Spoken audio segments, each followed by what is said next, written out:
Ngoje bwana.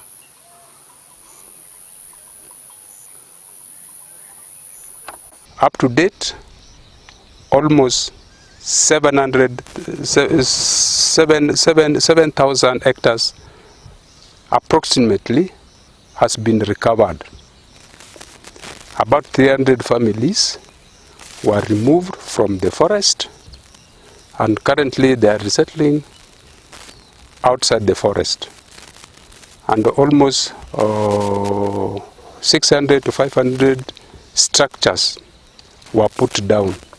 Ilikuwa tu kwa kafra bila ushirikiano yoyote na serikali.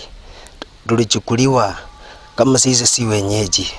Kama sisi tungekuwa wa Kenya, hatungeweza kutimuliwa na kuharibiwa kila kitu. Sasa saa hizi tunapokaa, hatujui watoto wetu watarudi shule kwa njia gani.